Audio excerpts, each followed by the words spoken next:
Damascus Kabul, Lebanon seizes a large consignment of Libyan weapons headed to Syria from a ship intercepted in the Mediterranean. Word Keqiang's visit to Russia culminates a series of major trade deals. Crucial vote, Greece gears up for its first election since the tough austerity brought on by the financial crisis. And opening up, the EU opens a representative office in the Myanmar city of Yangon after suspending most sanctions earlier this week. Hello and welcome to CCTV News. I'm Julian Wacken in Beijing. We begin this hour in Syria, where government forces have clashed with armed defectors. The fighting has left 10 people dead in a village north of Damascus. The government forces have also engaged rebel forces in Latakia province. The latest bloodshed follows Friday's suicide bombings in Damascus, which killed at least 9 people and wounded nearly 30. The Syrian government blames Friday's bombings on armed terrorists and is launching its latest offensive as a counterattack. Some U.S. officials have suggested the bombing may be a sign that al-Qaeda militants are joining the fray. There are currently less than 20 UN monitors in the country visiting areas torn by 13 months of unrest against President Bashar al-Assad. The Lebanese army has seized a large consignment of Libyan weapons from a ship intercepted in the Mediterranean. It didn't say where the vessel was heading to, but the ship's owner says it was due to unload the ship in the North Lebanese port of city of Tripoli. Mike Weber has more. The vessel was forced to dock at the port of Salata, south of Beirut. It was suspected of carrying weapons headed for Syria. After the inspection, members of the crew were placed under arrest. The army said in a statement that the weapons were found in 3 containers on the Sierra Leone flagship Letfala II. It was impounded along with its 11-man crew. Pictures released by the army showed dozens of crates inside the containers, some of them filled with belts of heavy ammunition and rocket-propelled grenades. Labeling on one box said it contained fragmentation explosives and several identified as coming from Libya. Ship owner Mohammed Kafaji said he was told the craft was carrying engine oil and was unaware of any weapons. Kafaji said a broker from Lebanon had made contact, asking originally for a shipment of 12 containers of general cargo to be shipped from Libya to Lebanon. In the end, he added, after 2 days' delay, the ship left with just the 3 containers. Russia accused Libya in March of arming and training Syrian rebels. Libya's Prime Minister Abdurrahim El-Kib said he was unaware of training camps in his country, but he repeated Libya's strong support for Syrians who are raising their voice asking for freedom. Syrian authorities have repeatedly said weapons are being smuggled from neighboring countries, including Lebanon, to arm rebels fighting President Bashar al-Assad. Mike Weber, CCTV. Saudi Arabia has recalled its ambassador to Egypt and closed its embassy in Cairo. Saudi officials say Egyptian protests and attempts to storm the embassy have threatened the security of both Saudi and Egyptian staff. The demonstrators are calling for the release of an Egyptian lawyer and activist Ahmed Ghazawi, who was detained earlier this month at a Saudi airport for carrying drugs. Chief of Egypt's ruling military council, Hussein Tantawi, has discussed the closing of the embassy with Saudi authorities. Egyptian reform leader Mohammed al-Baradei relaunched a new political party on Saturday. He says it aims to unite Egyptians and save the country's revolution from a messy democratic transition. We decided to unify our efforts on one hand and to announce the launch of a new political party, the Constitution Party. The time has come to start a comprehensive political process to achieve the goals of the revolution, the goals that we, the people of Egypt and its majority, had started to achieve, to live freely in our country and in dignity. Constitution Party marks a return to public life for al-Baradei. He declared in January that he would not run for president, saying a fair vote could be impossible during model transition period. He said the new party aims to unite the youth groups behind last year's anti-government protests and also to prepare them for a future political role. The move is said to seek to provide a counterbalance to the rise of Islamists who trounced Egypt's liberals and leftists in the first parliamentary elections since President Hosni Mubarak's ousting. Supporters of the Nobel laureate gathered outside the news conference on Saturday to show their support for the new party. South Sudan's President Salva Kiir has denied that his armed forces damaged the contested Hejlich oil field they seized for 10 days earlier this month, as he claimed it belongs to South Sudan. Both South Sudan and Sudan have claimed ownership of the Hejlich oil field.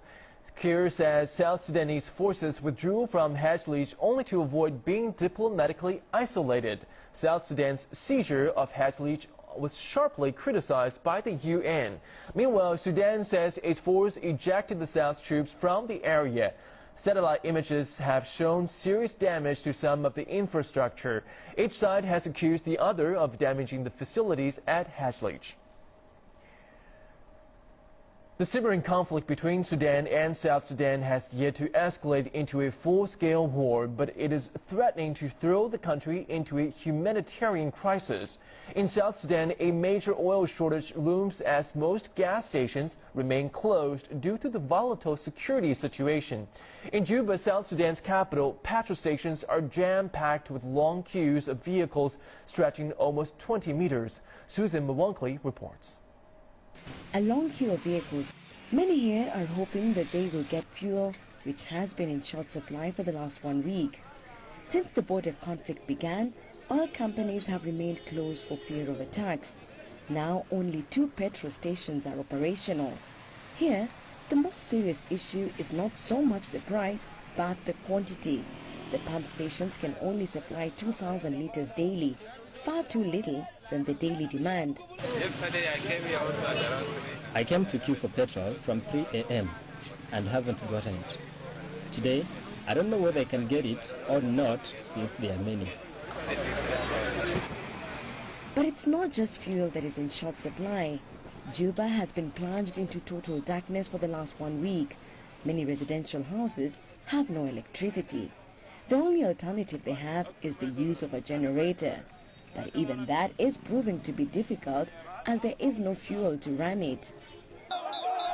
Clashes along the ill-defined border between Sudan and South Sudan has led to a standoff over the Hejlich oil field after it was seized earlier this month by troops from South Sudan, which declared independence last year. Since its independence, Sudan and South Sudan have been involved in a major row over oil revenues and border demarcations. Susan Mongeli, CCTV.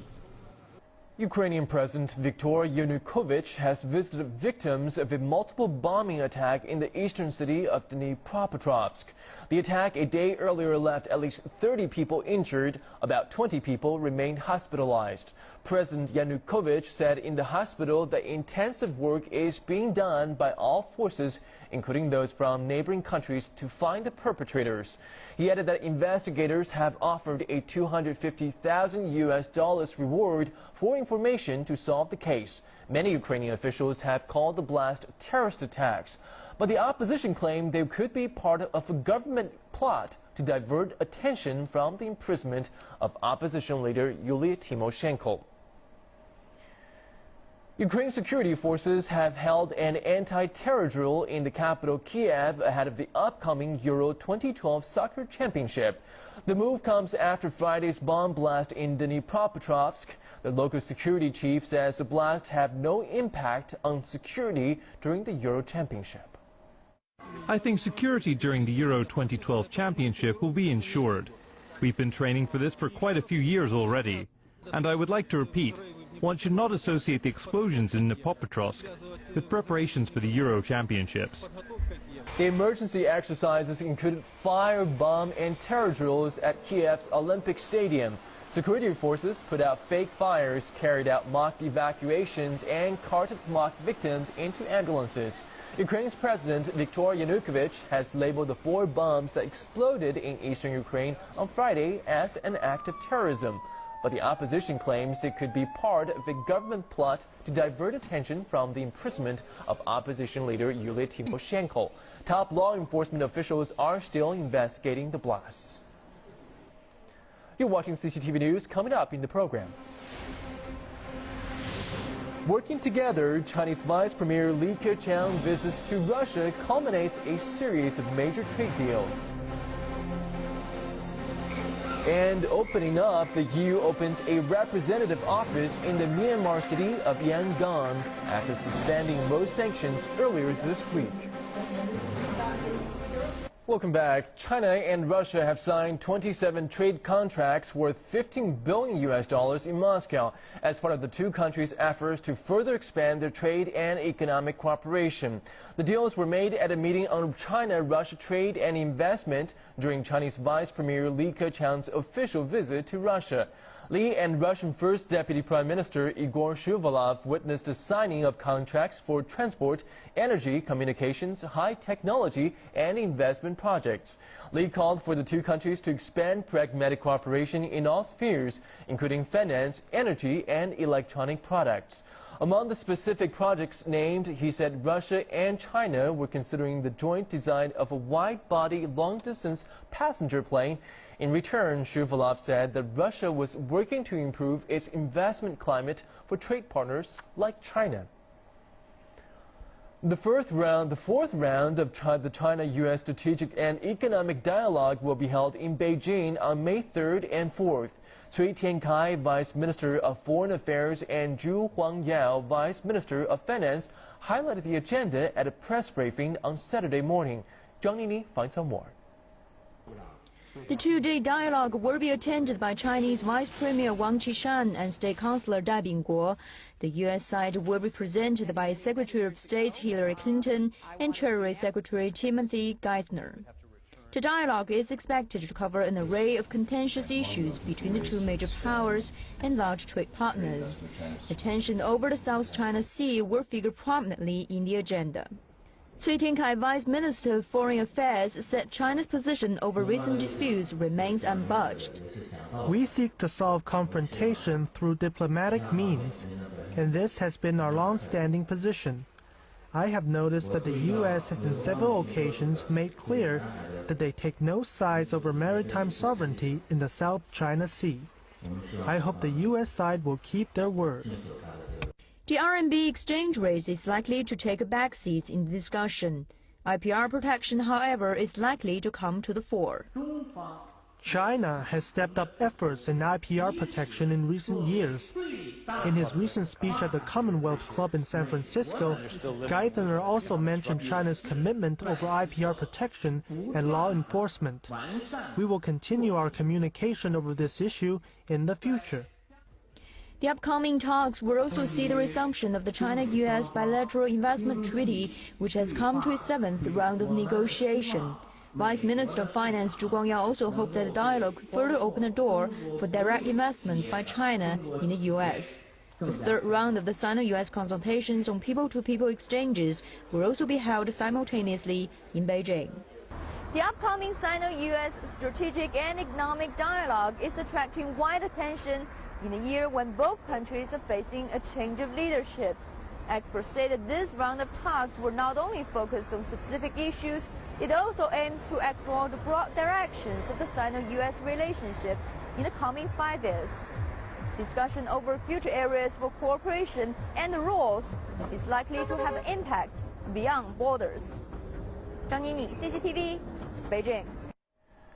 Greece is bracing for the most crucial elections in decades. Taking place on May 6, the elections are the first after the country adopted tough austerity measures in order to secure loans that would keep it afloat. Filial Contrafort reports from Athens on the current economic situation in Greece and how austerity has affected Greek politics. It's election time in Greece and decision time for its people. In 2 years of severe austerity, Greeks have seen their pay cut, pensions slashed, taxes raised, and over 1 million losing their jobs. All political parties are also out of money. No big rallies, no flags in the streets. Just a few anti-bailout campaigning posters and protesters who continue making appearances in downtown Athens. The few election centers seen in the capital belong to anti-bailout parties opposing austerity.